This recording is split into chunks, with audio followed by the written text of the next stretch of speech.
សួស្តីបងប្អូនទាំងអស់គ្នាអញ្ចឹងថ្ងៃនេះវីដេអូថ្ងៃនេះគឺខ្ញុំបង្ហាញពីសកម្មភាពថ្ងៃអាទិត្យរបស់ខ្ញុំចាអញ្ចឹងថ្ងៃហ្នឹងចេញទៅលេងវត្តនីក្រូតវ័នគល់តតឹងយើងហៅវត្តគល់តតឹងណាអញ្ចឹងថ្ងៃហ្នឹងចង់ទៅដាក់ចំណីថៃនៅវត្តគល់តតឹងហ្នឹងដោយសារតាពីមុនមកធ្លាប់ទៅលេងច្រើនដងណាវត្តនឹងសបោថៃអញ្ចឹងក៏មកទិញចំណីថៃគីឡូចិត្តផ្ទះ2គីឡូចាអញ្ចឹងទិញ2គីឡូទៅអស់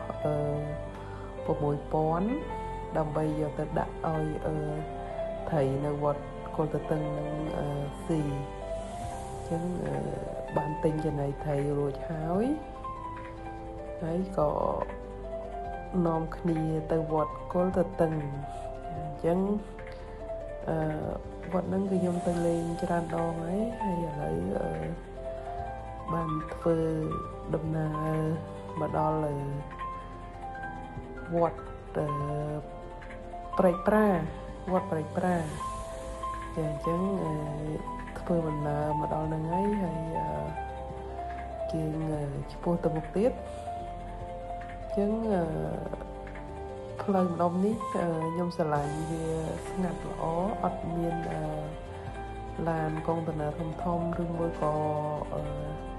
អ្នកធ្វើការរោងចក្រអីច្រើនទេឥឡូវយើងដល់ផ្លូវបត់ចូលវត្តគល់តតឹងហើយអញ្ចឹងយើងបត់ចូលផ្លូវហ្នឹងគឺស្ងាត់ខ្ញុំថ្ងៃអាទិត្យខ្ញុំអត់សូវទៅណាទេគឺជាចិត្តជិះដើរលេងក្នុងហ្នឹងអញ្ចឹងមកដល់ផ្លូវចូលវត្តគឺគេលក់សត្វផ្កាឈូកចាចម្លែកថ្ងៃហ្នឹងមិនបានគេលក់ផ្កាឈូកច្រើនម៉េះដល់ពេលបើកប្រតិទិនមើលទៅបានដឹងថាថ្ងៃហ្នឹងគឺជាថ្ងៃសិលចាអញ្ចឹងបានគេលក់ផ្កាច្រើនអញ្ចឹងទៅដល់ខាងក្នុងហ្នឹងប្រហែលជាមានមនុស្សច្រើនដែរពីព្រោះពើមានអ្នកលក់ផ្កាច្រើនខ្ញុំមកលេងរាល់ដងគឺអត់មានមនុស្សច្រើនចឹងទេតែបើនឹកឃើញការសម័យកូវីដមកលេងវត្តហ្នឹងស្ងាត់ជ្រាបហើយមកទៅយើងសម័យកូវីដគេឲ្យយើងប្រមូលផ្ដុំអញ្ចឹងយើងមកវត្តនេះទៅស្ងាត់ទិញចំណីថៃមកអង្គុយដាក់ចំណីថៃទៅវាធ្វើឲ្យយើងមានអារម្មណ៍ថា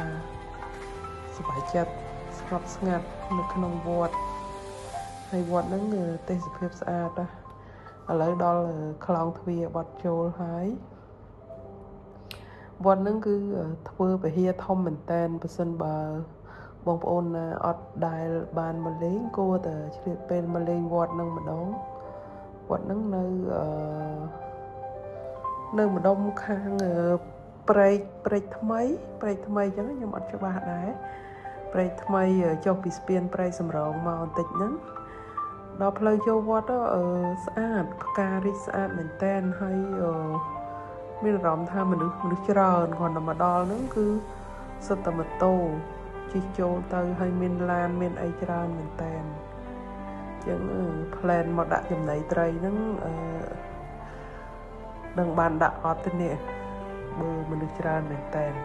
ចាអញ្ចឹងយើងដល់ខ្លោងទ្វារវត្តគល់តតឹងហើយផ្លូវនេះអត់សូវមានមនុស្សទេផ្លូវមួយទៀតគឺមនុស្សច្រើនអញ្ចឹងឃើញមានអ្នកចូលវត្តអ្នកអីហ្នឹងកាន់ផ្កាគ្រប់គ្នាយកមកថ្វាយព្រះអញ្ចឹងវីដេអូនេះខ្ញុំនឹងថតសកម្មភាពនៅក្នុងវត្តបង្ហាញបងប្អូនទាំងអស់គ្នាបើតនេឆ្លៀតមកលេងវត្តហ្នឹងទៅមានអារម្មណ៍ស្រស់ស្រាយស្ងប់ចិត្តសប្បាយចិត្តទេសភាពក៏ស្អាតហើយអត់មានសម្រាមមួយមានកន្លែងអង្គុយលេងមានកន្លែងអង្គុយសមាធិហើយមានកន្លែងសមាធិមានកន្លែងគោរពបូជាពុទ្ធចាហើយនៅក្នុងវត្តហ្នឹងគឺអត់មានលក់ចំណីចំណុកនំអីទេគឺនៅក្នុងគឺមានច្បាប់អត់ឲ្យលក់ទេតែអញ្ចឹងគឺបងប្អូនអាចមកអង្គុយលេងសប្បាយរីករាយមើលទេសភាពបានតែអញ្ចឹងគ្រាន់តែមកដល់វត្តភ្លាមគឺក្រុងទៅដាក់ ចំណីត្រីភ្លាមកាន់ថងចំណីរហទៅដាក់ចំណីត្រីឥឡូវនេះខ្ញុំថតទេសភាពប្រជុំគឺសិតតឡានច្រើនមែនតើ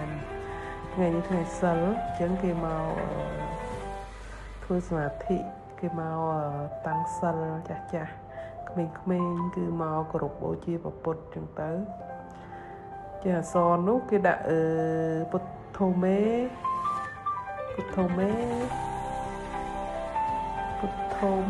សារណាំងអញ្ចឹងបងប្អូនមានដឹងថាពាក្យនឹងបកថាម៉េចអត់អញ្ចឹងខ្ញុំដាក់ចំណីថៃប៉ុន្តែអត់បានដាក់ឯងដោយសារតែ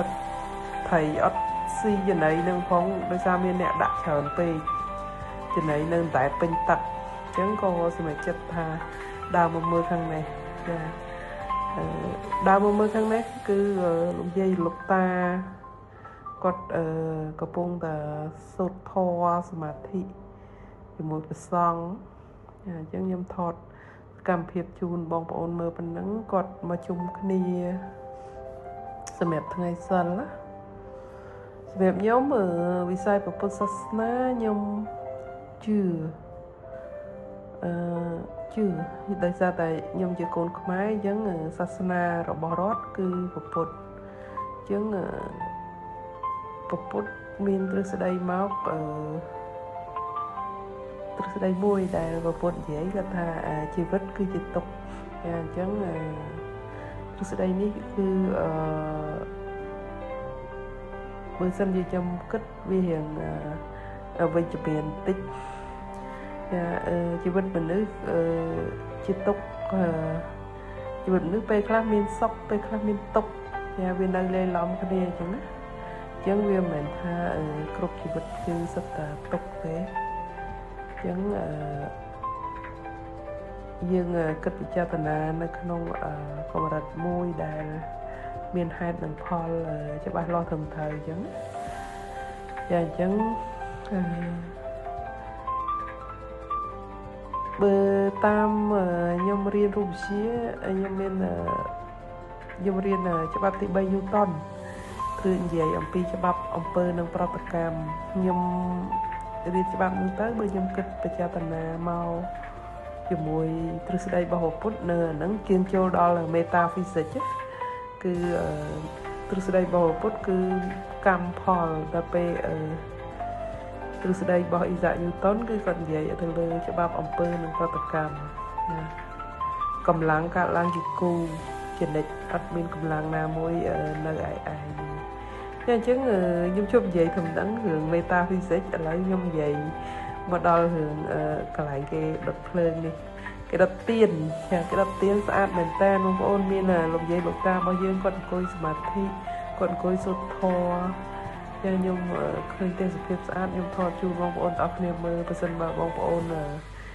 មានបេតនីអីនៅតាមបណ្ដាខេត្តអីគួរតែឆ្លៀតមកវត្តនឹងបានម្ដងនៅថ្ងៃសិលគឺមានកម្មវិធីសុំសិលនៅពេលល្ងាចអញ្ចឹងហើយមានបងប្អូនយើងមកច្រើនមែនតើហើយមកបងប្អូនអាចថ្វាយបង្គំព្រះអង្គុយតាំងសមាធិសូត្រធម៌អញ្ចឹងមកទាំងចាស់ទាំងក្មេងមិនមានតែចាស់ទេហើយផ្កាអូគីដេហ្នឹងនេះស្អាតហើយមកជុំវិញដើមពោធិ៍ហ្នឹងគឺព្រះសង្ឃគាត់ដាំផ្កាអូគីដេអញ្ចឹងផ្កាអូគីដេនេះមិនជួណាផ្កាអូគីដេមែនតើណាហើយមើលទេសភាពគេដុតភ្លើងស្អាតមែនតើអញ្ចឹងមកគឺពេញចិត្តដែរនៅក្នុងមហារាជធានីភ្នំពេញខ្ញុំឃើញមានតែវត្តហ្នឹងទេដែលស្អាតជាងគេស្អាតមែនតើចាចឹងនេះសិតតែបងប្អូនខ្មែរយើងហ្នឹងមកសុំសិលចាចឹងខ្ញុំក្នុងពុទ្ធសាសនាខ្ញុំអត់ដឹងថាគេដុតទៀនហ្នឹងនេះមិនទេណាចឹងខ្ញុំបានធ្វើតែថតជូនបងប្អូនទស្សនាចឹងទៅដើម្បីឲ្យដឹងថានៅប្រទេសកម្ពុជាយើងមានវត្តមួយដែលស្អាតចាអត់មានសម្រាមចាលោកសង្ឃមានវិន័យមានដូចជាសាលាដែលលោករៀននៅក្នុងនឹងទៀតចាអញ្ចឹងវត្តនេះគឺធំ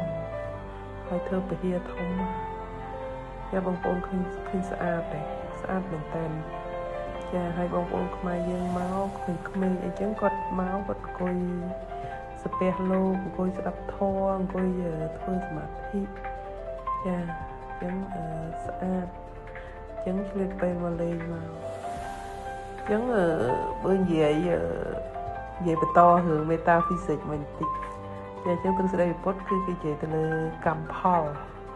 ចឹងកម្មផលមានន័យថាយើងធ្វើអំពើអីគឺយើងបាននឹងចាអញ្ចឹងនៅក្នុងរូបវិទ្យាក៏ដូចគ្នាដែរគ្រាន់ថានៅក្នុងរូបវិទ្យាគឺច្បាប់ទី3 Newton គឺស្ដែងយើងឃើញពីផលនៃកម្លាំងធម្មតាកម្លាំងក៏យើងមើលអត់ឃើញទេប៉ុន្តែអ្វីដែលយើងឃើញគឺយើងឃើញផលរបស់វាហើយច្បាប់ទី3 Newton គឺអីគេកម្លាំងបើយើងមានអំពើដោយកម្លាំងទៅលើអង្គធាតុមួយអង្គធាតុហ្នឹងនឹងប្រតិកម្មទៅតបមកយើងដោយកម្លាំងស្មើគ្នាវិញអាហ្នឹងគឺគេហៅអំពើនឹងប្រតិកម្មតែនៅក្នុងទ្រឹស្ដីពុទ្ធគឺធ្វើអំពើល្អគេហៅសាងល្អបានល្អសាងអាក្រក់បានអាក្រក់អញ្ចឹងកន្លែងហ្នឹងបើមានពេលខ្ញុំនឹងនិយាយឲ្យច្រើនអំពីមេតាហ្វីសិកខ្ញុំរៀនហ្វីសិកខ្ញុំធ្វើគ្រូហ្វីសិកយូរខ្ញុំចូលចិត្តហ្វីសិកចូលចិត្តរូបវិទ្យាហើយចូលចិត្តជាងគេគឺចូលចិត្តមេតាហ្វីសិកអក្សរនេះគេដាក់ពុទ្ធោមេសារណាំងព្រះពុទ្ធជាទីពឹងជាទីរលឹកអញ្ចឹងមានអត្ថន័យអញ្ចឹងពុទ្ធោមេសារណាំងអក្សរគេដាក់ខាងក្រោមខ្ញុំអត់ចេះដែរប៉ុន្តែឃើញអក្សរគេដាក់ខាងក្រោមចាមនុស្សច្រើននឹងក្មេងនឹងចាស់មកលេងច្រើនមែនតើប៉ុន្តែគាត់ហ្នឹងគឺមានសណ្ដាប់ធ្នាប់ល្អវត្តរបស់លោកគ្រូសុភាពអញ្ចឹងគាត់រៀបចំបានស្អាតបានល្អចាមានក្មេងៗមកលេងច្រើន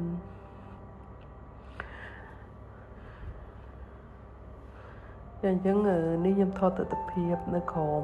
ដើមឈើហ្នឹងគេដាំ